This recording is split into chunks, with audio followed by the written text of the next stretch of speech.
Well, when is a lie just a lie? And when is it actually something more? The case you'll now hear, the lie is the latter, something more. 19-year-old Zach Anderson is now facing registering as a sex offender, where his name could stay on that list for decades. All because he met a girl on a dating app who said she was 17 years old when she was actually 14 years old. Police getting involved when the girl's mother couldn't find her on the day of their date. And although the girl admits she had consensual sex, Anderson was still charged and spent 2 months behind bars, with the judge ordering him not only to register as a sex offender, but banned him from having a computer, having a smartphone, holding a smartphone, or living in a place with internet access for 5 years.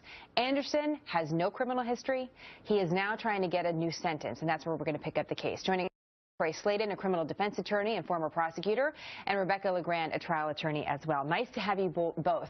Troy, does the punishment fit the crime?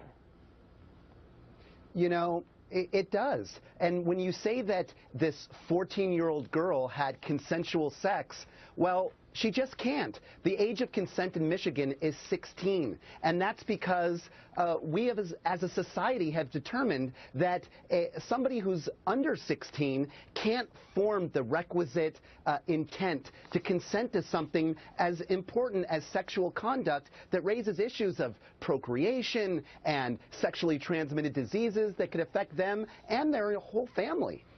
Rebecca, the judge seems to agree with Troy, although they're going to look at this sentence. The judge saying this seems to be part of our culture now. Meet, have sex, hook up, sayonara, totally inappropriate behavior. There is no excuse for this whatsoever, and that's why the judge handed down the sentence that he did. Do you agree with it? Absolutely not. And I think most people who read what happened here are pretty shocked that this happened to Zach, and it happens to a lot of folks.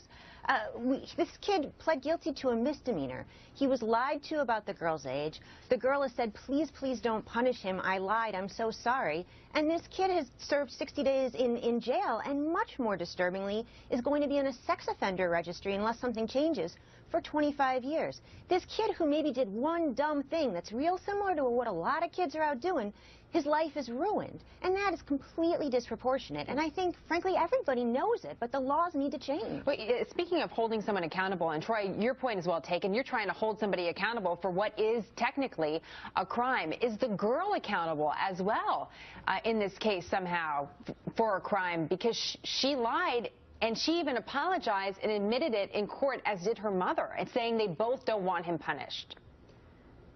Yeah, you know, it doesn't really matter what a 14-year-old says now, and it doesn't matter what her mother or what she wants. You know, we hear in TV and movies, I'm going to press charges or I'm not going to press charges. It's not up to the victim. When the police are involved, it's up to the prosecutor, and the prosecutor has sole discretion on what to do in a case like this. And look, you know, if I had a young daughter, I would want to know if the guy living next door to me has a propensity to go so far as to travel across state lines to have sex with underage people. Well, you know, it's an interesting point, Rebecca, that Troy makes. This young man did drive across state lines. He did meet this girl face to face. Sure, he didn't check her ID, but he is responsible for his own actions, isn't he? Well, he's responsible, but the punishment should fit the crime. He lives in northern Indiana. He drove not that far to meet a girl who said online she was 17 and wanted to meet him. That's not the kind of mistake that should make somebody be branded as a sex criminal for 25 years. And I think what about Troy's point, though, Rebecca, that if you know, speaking for the good of the community, if you were the neighbor of this young man and you did have daughters, do you have the right to know that he did at one point have sex with a 14-year-old girl? Is that what is appropriate for the community to know if the law is supposed to serve the greater good? What these registries end up doing when they're used the way they were used here, when they're vastly overused, is they make them less useful. So instead of you knowing if somebody in your neighborhood is a dangerous offender who committed a felony, you know that maybe they dated a girl who was maybe they were 17 dating a 16-year-old, or maybe they committed a horrible violent crime. You can't tell from the registries because the registries are treating people the same way. And that's one of the arguments here, Troy, is that he's being lumped together with some serious predators, and that's what he's trying to argue, that he doesn't deserve it. Let me ask you this final point, Troy. He is from Indiana. This crime was committed in But in Indiana, there is, I don't want to say a loophole, but there is an exception in the law that if someone lies to you about their age, then you can use that in court. Michigan doesn't have that. But because of the close proximity, does he have a leg to stand on there? Because the crime started, obviously, in Indiana, because that's when he started communicating with the girl, but then he had sex with her in Michigan.